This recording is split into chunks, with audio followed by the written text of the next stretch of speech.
नमस्ते नमस्ते नमस्ते नबोलौँ भन्छु, बोल्ने दिन आइहाल्छ है। यस ऐतिहासिक राष्ट्रिय स्वतन्त्र पार्टीको पहिलो महाधिवेशनमा उपस्थित पार्टीका सभापति रवि लामिछानेज्यू, विशेष अतिथिका रूपमा आउनुभएका पूर्व प्रधानमन्त्रीज्यू, प्रमुख प्रतिपक्षीय दलका सभापतिज्यू तथा सम्पूर्ण विशिष्ट अतिथिहरू, पार्टीका पदाधिकारीहरू, मन्त्रीगणहरू, सांसदज्यूहरू तथा उपस्थित सम्पूर्ण देशप्रेमी राष्ट्रिय स्वतन्त्र पार्टी प्रेमी सबैलाई हार्दिक शुभकामना दिन चाहन्छु।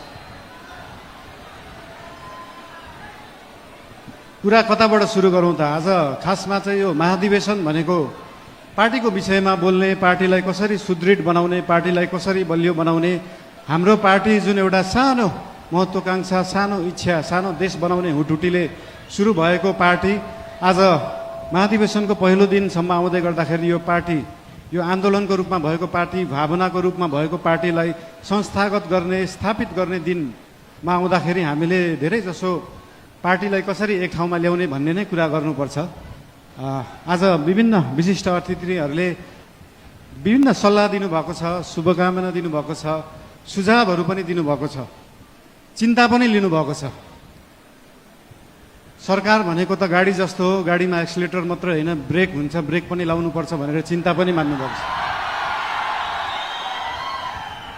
त्यस्तो चिन्ता चाहिँ लोकल रोडहरूमा हिँड्दाखेरि गाडी सिधा गइराख्दाखेरि कहिले लेफ्टबाट गाडी आउँछ, कहिले राइटबाट मान्छेहरू आउँछ, तर हाम्रो गाडी लोकल रोडमा हिँडेको गाडी होइन, हाम्रो एक्सप्रेस वेमा हिँडेको गाडी हो। गन्तव्यमा पुगेपछि मात्रै ब्रेक लाग्छ, गन्तव्यमा पुग्नुभन्दा अगाडि ब्रेक लाउन जरुरी हुँदैन। र हाम्रो गाडी अनियन्त्रित पनि छैन, वातावरण पनि मिलेर गएको छ।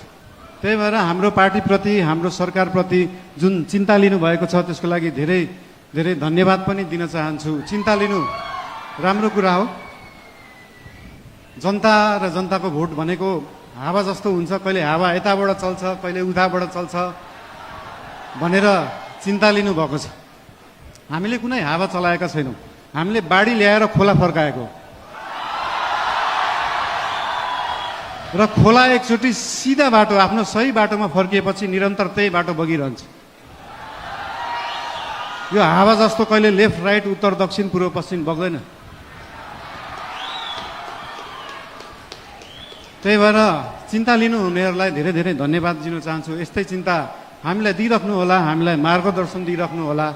मेरो एकजना अनन्य मित्र, उहाँ अहिले हुनुहुन्न, उहाँले सधैँ भन्नुहुन्थ्यो मलाई, मैले म्युजिक गर्दाखेरि, बालिन स्पटलाइटमा आउन सहज हुन्छ तर त्यो स्पटलाइटलाई मेन्टेन गर्न गाह्रो हुन्छ सधैँ।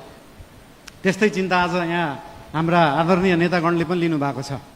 त्यो स्पटलाइटमा राष्ट्रिय स्वतन्त्र पार्टी आएको छ, 2/3 आएको छ, यो मेन्टेन गर्न गाह्रो हुन्छ। तर यहाँहरू सबैलाई म के भन्न चाहन्छु भने हामीले स्पटलाइटमा हामीले ल्याएको होइन, जनतालाई ल्याएको हो। र जनता सधैँ स्पटलाइटमा थियो, स्पटलाइटमा छ, स्पटलाइटमै रहन्छ। हामीले दिएको प्रकाश नेतालाई दिएको प्रकाश होइन, हाम्रो सूर्य नेताप्रति मात्रै चम्किँदैन, हाम्रो सूर्यले जनतालाई प्रकाशित गर्छ। त्यही भएर यो जनता सधैँ अगाडि नै रहन्छ। र आज पार्टीप्रति आज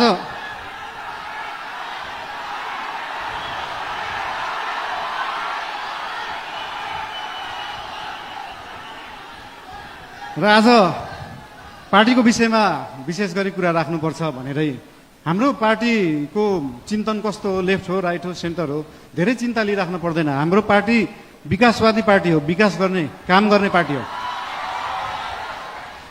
हाम्रो पार्टी अगाडि बढ्ने पार्टी हो। हामी प्रतिशोध साध्ने, पुरानो कुरा लिएर न्यू खोज्दै बस्ने होइन। न्यू खोज्नु परे अगाडि बढ्दै गर्दा न्यू खोजिन्छ। कस्तो केसमा मात्रै भन्दाखेरि विगतका दिनहरूमा कुनै फटाइ भएका छन्, सरकारी सम्पत्तिको दोहन भएको छ, सरकारी रकमको दोहन भएको छ भने त्यहाँनिर न्यू खोज्न जरुरी हुन्छ। त्यहाँ न्यू खोज्छौँ हामी।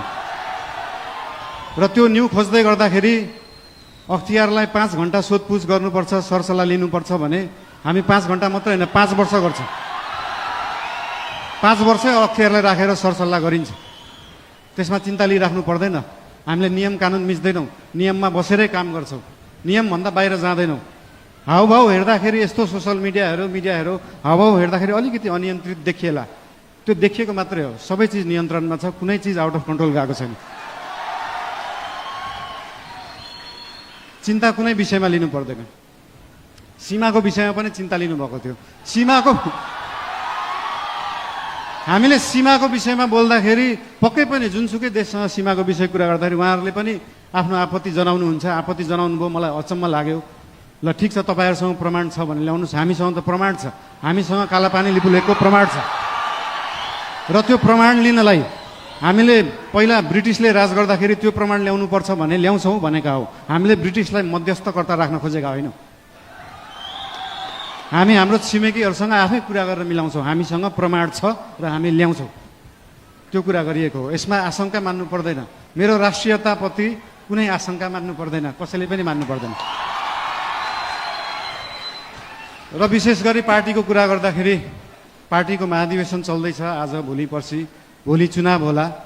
र पार्टीको महाधिवेशनमा पहिलेदेखि एउटा हाम्रो संस्कार चाहिँ कता कता बिग्रिएको थियो। पहिला गुट बनाउने, उपगुट बनाउने। एउटा कुरा तपाईँहरूलाई यहाँ हुनुहुन्छ होला, महाधिवेशन प्रतिनिधिहरू हुनुहुन्छ होला, यहाँ केन्द्रीय सदस्य उठ्छु भनेर बस्नुभएका व्यक्तिहरू हुनुहुन्छ होला, पदाधिकारी उठ्छु भनेर बस्नुभएका व्यक्तिहरू हुनुहुन्छ होला।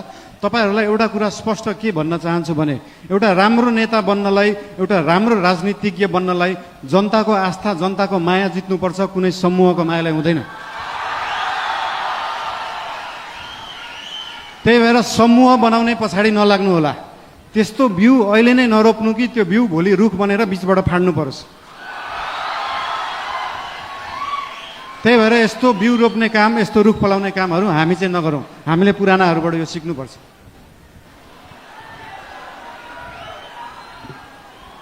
र एउटा कुरा के भन्न चाहन्छु भने, हामी नयाँ पार्टी हो, नयाँ सोचले गर्दा हामीले हरेक चुनावमा गएर एउटै एजेन्डा बोकेर जाने, सुशासन ल्याउँछु भनेको छ, सुशासनको लागि एजेन्डा बोकेको छ, सुकुम्बासी समस्या हटाउँछु भनेको छ।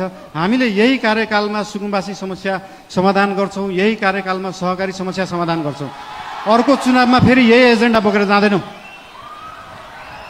अर्को चुनावमा नयाँ एजेन्डा बोकेर जाने हो। र भोलि पर्सि हुने चुनाव भयो अथवा केही भयो, चुनावमा कसैलाई सिसिएम बन्न मन लाग्छ, कसैलाई पदाधिकारी बन्नु भयो, ठिकै छ। बन्नु भएन भने पनि चिन्ता किन लिनु पर्दैन भन्दाखेरि हाम्रो गठबन्धनको सरकार होइन, हाम्रो एकल पार्टी सरकार हो। र एकल पार्टीको सरकार हुँदा के बुझ्नुपर्छ भन्दा, हरेक मन्त्री प्रधानमन्त्री हो, हरेक सांसद प्रधानमन्त्री हो, हरेक पदाधिकारी प्रधानमन्त्री हो, हरेक सिसिएम प्रधानमन्त्री हो, हरेक कार्यकर्ता प्रधानमन्त्री हो, हरेक आस्था राख्ने मान्छे प्रधानमन्त्री हो। भोलि तपाईँले सिसिएम जित्नु भएन, म सिसिएम भएको भए यो गर्थेँ भन्ने छ भने आउनुहोस्, भन्नुहोस्, पार्टीलाई भन्नुहोस्। भोलि तपाईँ सांसद हुन सक्नु भएको छैन, म सांसद भएको भए यो काम गर्थेँ भनेर लिएर आउनुहोस्। तपाईँलाई जे गर्न मन लाग्छ यो पार्टीले गर्छ, यो सरकारले गर्छ। र हाम्रो पार्टीका पदाधिकारीहरूलाई, सरकार र पदाधिकारीहरू, सिसिएमहरू विभिन्न जिल्लाबाट आउनु भएको छ, उहाँहरूसँग कनेक्ट भएर उहाँहरू र सरकार एउटै हो भन्ने उहाँहरूलाई चाहिँ अनुभूति गराउन अझै पनि उहाँहरूलाई अनुरोध गर्न चाहन्छु। अझै बोलौँ, के गरौँ? ठिकै छ, अब नबोलौँ भन्दा बोल्ने दिन आइहाल्छ भने जस्तै। ठिकै छ, अब अर्को यो पछाडिको मन्तव्य हाम्रो सभापतिज्यूको रहेको नै छ। र एउटा कुरा फेरि अन्तिममा के भन्न चाहन्छु तपाईँहरूलाई भन्दाखेरि, पार्टी चाहिँ एकै ठाउँमा राख्ने कुरा हो, पार्टीलाई एक बनाउनुपर्छ। आज भोलि पर्सि चाहिँ हामी पार्टीको बारेमा सोचौँ र त्यो पछाडि 5 वर्ष देशको बारेमा सोचौँ। धेरै धेरै धन्यवाद।